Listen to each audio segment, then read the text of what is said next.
આજે અમે મારા મામાના ઘરે આવ્યા છે અને આજે અમે દાબેલી બનાવવાની રેસીપી બતાવીશું. બફેલા બટાકા, બટાકામાં નાખવાનો મસાલો, દાડમ, અનાર સાથે પાવ ચટણી છે. જો આજે આપણે દાબેલી બનાવવાની રેસીપી શરૂ કરીએ છીએ તો આપણે તેલ ગરમ કરવા મૂકી દીધું છે કઢાઈમાં અને હવે આ બાફેલા બટાકા તેમાં મિક્સ કરીએ છીએ.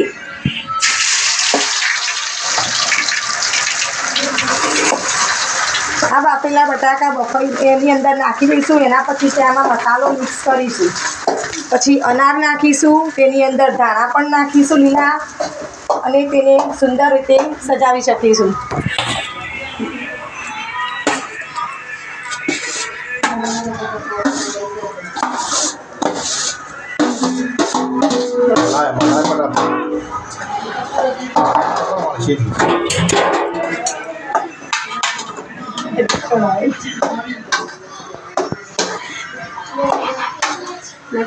અને આપણે આ દાબેલીનો બનાવવા માટે તે બટાકાને હલાવી રહ્યા છીએ. હવે આપણે બાફેલા બટાકામાં મસાલો મિક્સ કરીશું.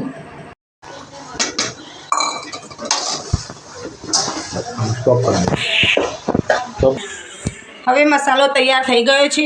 તે મસાલો થાળમાં કાઢી દીધેલો છે અને હવે તેમાં દાબેલી બનાવવાની સજાવટ થઈ રહી છે. તેમાં સિંગદાણા તેની અંદર ડેકોરેશન કરીશું, તેની અંદર દાડમ પણ ડેકોરેશન કરીશું અને લીલા ધાણા પણ ડેકોરેશન કરીશું ને પછી દાબેલી તૈયાર આપણી થઈ જશે.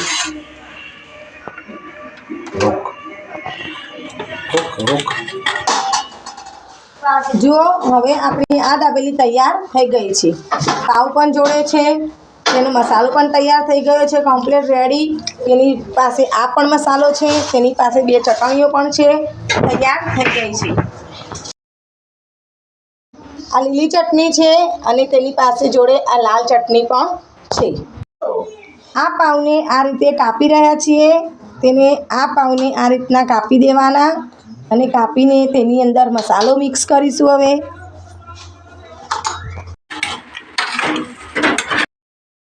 બંધ થાય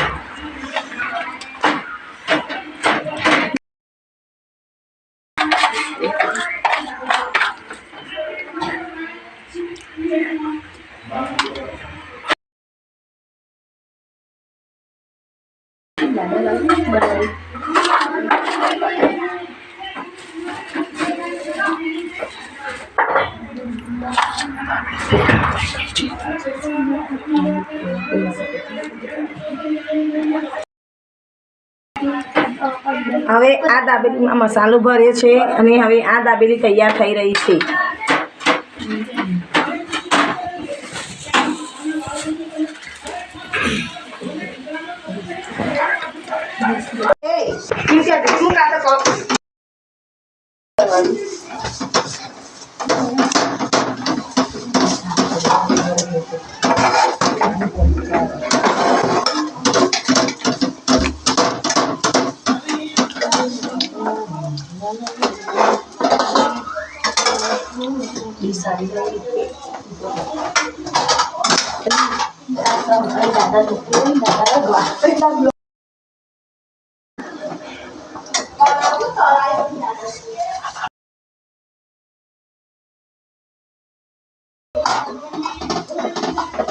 આપણે આ દાબેલીને તળી રહ્યા છીએ.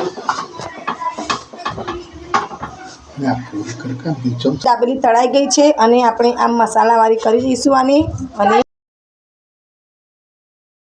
મિશ્રણ કરી દીધી છે અને હવે આપણી દાબેલી તૈયાર થઈ ગઈ છે.